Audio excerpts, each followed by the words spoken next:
নমস্কার, আমি kitchen doctor ছায়াদি আজকের রেসিপি নিয়ে চলে এসেছি। আজকের রেসিপি পটল চিংড়ি। দেখুন কত বড় বড় চিংড়ি মাছ, দেখুন দেখেছেন।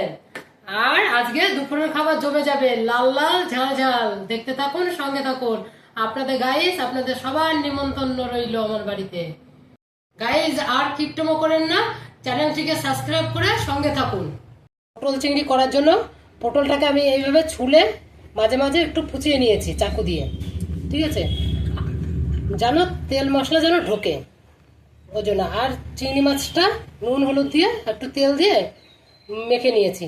আর নিয়েছি টমেটোমের পেস্ট, আর নিয়েছি কাজু বাদাম, তিল আর মগজ পেস্ট করে নিয়েছি। দেখতে থাকুন, সঙ্গে থাকুন। দেখুন কড়াইতে তেল নিয়ে নিয়েছি, তেলটা গরম হয়ে গেছে। এবার পটলগুলো ছেড়ে দেবো, একটু ভেজে নেবো, লাল লাল করে একটু ভেজে নেবো।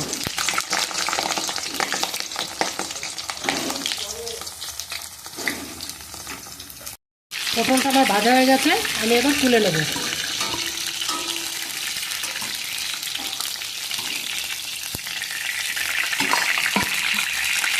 ওই তেলেই এই চিংড়ি মাছটা ছেড়ে দেবো, চিংড়ি মাছটা একটু ভেজে নেব।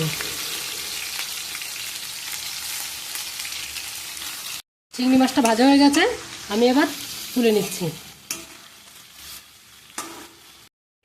কড়াইতে আমি নতুন করে তেল নিয়ে নিয়েছি। এবার তেলের মধ্যে একটু জিরে দিয়ে দিলাম, আর এলাচ, লবঙ্গ আর দারচিনি দিয়ে দিলাম।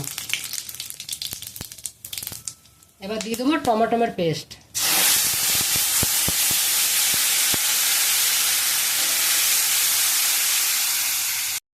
এবার টমেটোমের পেস্টের মধ্যে দিয়ে দেবো আমি মগজ আর কাজু বাদামের পেস্ট।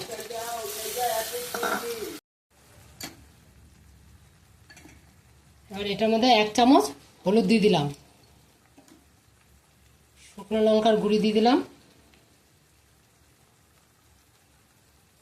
আর দিয়ে দিলাম জিরের গুঁড়ো। ভালো করে নাড়িয়ে চাড়িয়ে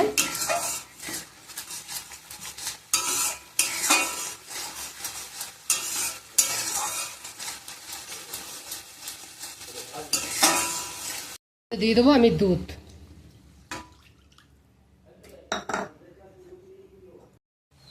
ঝোলটা ফুটে গেছে, এবার আমি পটলগুলো ছেড়ে দিলাম ঝোলের মধ্যে। এবার এর মধ্যে চিংড়ি মাছগুলোও দিয়ে দিলাম, দিয়ে এবার একটু ঢাকা দিয়ে দেবো 10 মিনিট। পরিমাণ মতন লবণ দিয়ে দিলাম, আর এবার একটু চিনি দিয়ে নামিয়ে নেব। তৈরি হয়ে গেল আবার পটল চিংড়ি। এবার গরম ভাতে সার্ভ করব, লাল লাল ঝাল ঝাল। দেখতে থাকুন, সঙ্গে থাকুন।